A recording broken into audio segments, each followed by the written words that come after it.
Construction continues on Bertopia. We're starting to get the buildings complete, but we still have a ton of work before the walls are finished. Our force is getting pretty strong and we're able to repel back the bandits pretty easily. On top of that, we recruited many new individuals. We still haven't been able to recover Hex yet, and she's remained constantly guarded by that one guard. We have to fabricate a plan soon to rescue her. She's been in Rebirth for way too long. Also, if you've been enjoying the content, please remember to like, comment, subscribe, and let's kick things off.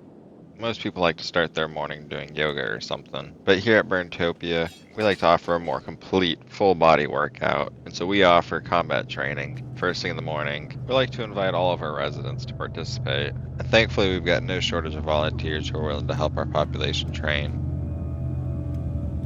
However, having walls will still be much better. That way we don't have these combat training classes starting randomly whenever they decide. As always, though, we make short work of these bandits. We don't really need much of a healing session at this point, but we do tend to our wounds and then go back to work.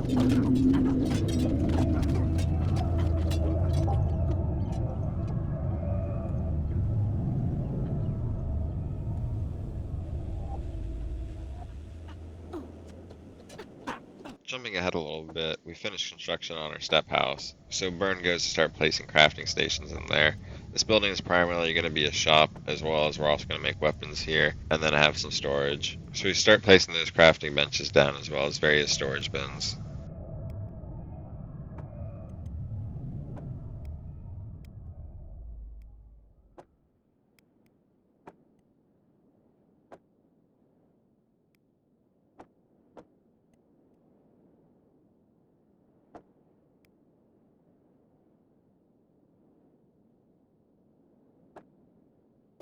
And with all hands on deck right now, working to build this city, we got tons of engineers, so the interior of this place gets completed very quickly. Our only limitation right now is how quickly we can craft the materials.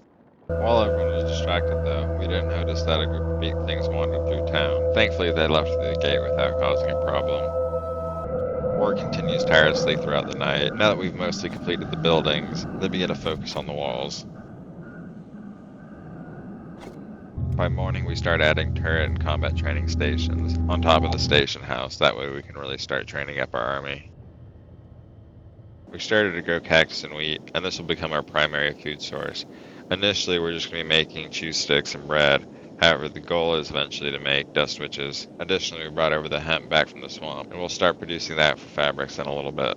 We've also almost fully completed the construction of our walls at this point. On top of that, we've started adding turrets to the gate. We almost have this town fully secure, and once it's secure, we can start making preparations to go get Hex. Jumping ahead about another day and a half, we've completed construction on our walls. We've assigned people to the turrets to maintain our defense, which means it's time for us to go get Hex. So we gather up our best warriors, and then distribute any last minute gear and food. Up until this point, we've never really fought anything other than bandits, so going against one of the three major factions will become a serious challenge. The Holy Nation has to pay for their crimes though, and they've survived too long without any recourse. This will be a long journey, but we'll begin setting off. As soon as our warrior force leaves Bertopia, a brave Band of Bones member decides to attack our camp. However, he gets the literal shit kicked out of him by our laborers, who even them are trained well at this point. Our main force is about halfway through the swamp, and we've been very fortunate thus far to not run into any enemy. Just as I said that though, we get spotted by some bandit. Hopefully there's just the one of him though. I'm not even sure how this one guy spotted us from so far away, but he's definitely coming in hot.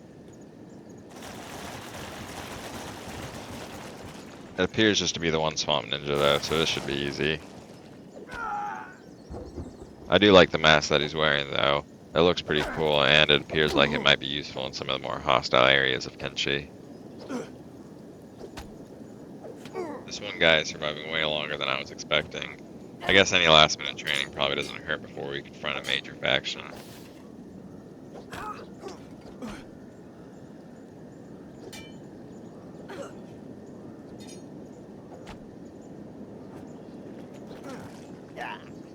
Uh-oh, looks like this guy's got friends. Where the heck did he come from? Even with the reinforcements though, we wrap this fight up fairly easily. We loot the bodies, heal up, and then continue on our way.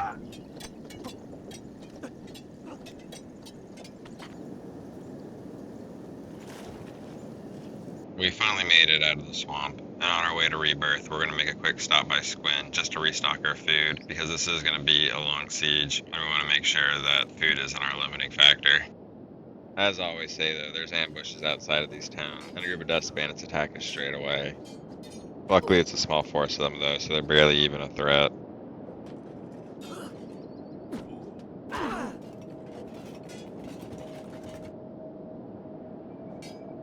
Once the bandits are defeated, we just continue carrying on to Squin. We're on eyesight of the city, and we don't even really need to heal.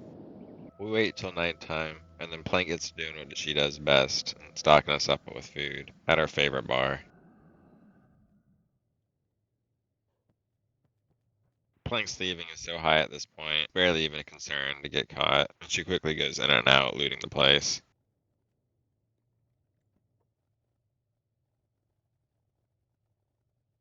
Now we should have more than enough food to properly siege Rebirth for as long as we need to. A day and a half of walking later, and we're back where everything began, at the gates of Rebirth. We could try to sneak into Rebirth and recover Hex that way. However, it's time that the Holy Nation pays for their crimes, and we intend to siege right through the front door. We're not only here just to save Hex, but this is also to send a message that the downfall of the Holy Nation has begun. Hex currently is still tied to one of the poles, and in order to get to her, we're going to need to push through the front gate, go across the bridge, and then down to the main floor so we can free her. All the while, we'll need to hold off the Holy Sentinels from killing us. As well, they got turrets set up all over the place that'll be an issue. We can't keep stalling, and we send out Plank first. She goes forward to meet the guards. With them having so many turrets set up watching the gate, a full frontal assault would likely be suicide right now.